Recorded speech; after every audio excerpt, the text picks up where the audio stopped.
नमस्कार, मैं हूं दीपाली। आइए नजर डालते हैं 24 नवंबर की कुछ खास मॉर्निंग अपडेट्स पर। सिंध भारत का अभिन्न हिस्सा, राजनाथ सिंह के बयान पर पाकिस्तान को लगी मिर्ची। रक्षा मंत्री राजनाथ सिंह के बॉर्डर बदलने को लेकर दिए गए बयान ने पाकिस्तान को तिलमिला कर रख दिया है। पाकिस्तान इसे हिंदुत्व से जोड़ रहा है और भारत को पूर्वोत्तर की समस्या याद दिला रहा है। रक्षा मंत्री राजनाथ सिंह ने सिंधी समाज के कार्यक्रम में कहा था कि भले ही आज भौगोलिक रूप से सिंध भारत का हिस्सा नहीं है, लेकिन सभ्यतागत रूप से देखें तो सिंध हमेशा भारत का अभिन्न अंग रहेगा और भविष्य में सिंध फिर से भारत में वापस आ सकता है। कि सिंधी हिंदू और विशेषकर उनकी पीढ़ी के लोग अभी भी भारत से सिंध को अलग करने की बात को स्वीकार नहीं कर पाए हैं।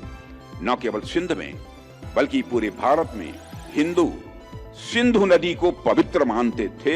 सिंध के कई मुसलमान भी मानते थे कि सिंधु का जल मक्का के आबे जमजम से कम पवित्र नहीं है।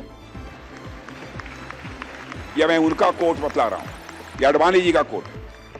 आज सिंध की भूमि, मेरे बहनों भाइयों, यह भारत का हिस्सा भले ही न हो, लेकिन सभ्यतागत रूप से सिंध हमेशा भारत का हिस्सा रहेगा।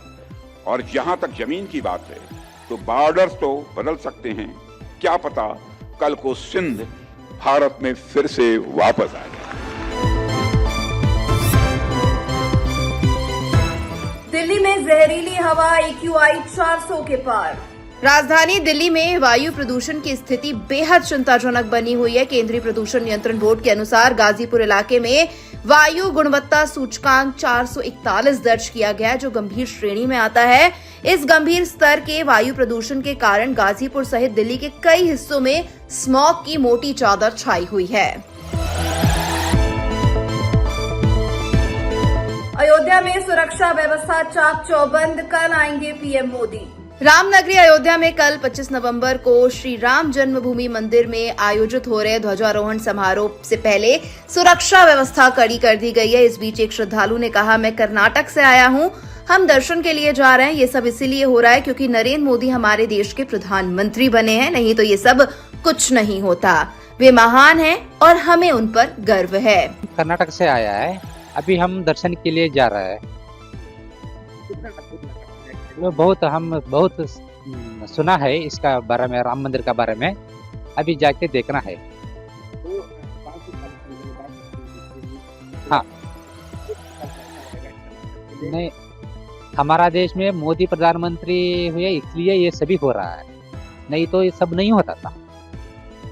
क्या कहना चाहिए? ये ही is great and we are also so proud about it. MP CM Mohan Yadav बोले, कांग्रेस खुद डूबेगी और दूसरों को भी डुबाएगी। मध्य प्रदेश के मुख्यमंत्री डॉक्टर मोहन यादव ने कहा, बिहार में चुनाव चल रहे थे और पप्पू पचमढ़ी में छुट्टियां मना रहे थे। वो कैसा आदमी है, उसने चुनाव से पहले ही हार मान ली। जब अखिलेश उत्तर प्रदेश में कांग्रेस के साथ गए तो वो बर्बाद हो गए। अब तेजस्वी डूब गया है। कांग्रेस खुद भी डूबेगी और दूसरों को भी डुबाएगी। कुछ भी को वो पप्पू रोज बिहार में चुनाव चल रहा है, वो पचमढ़ी में छुट्टी मना रहा है।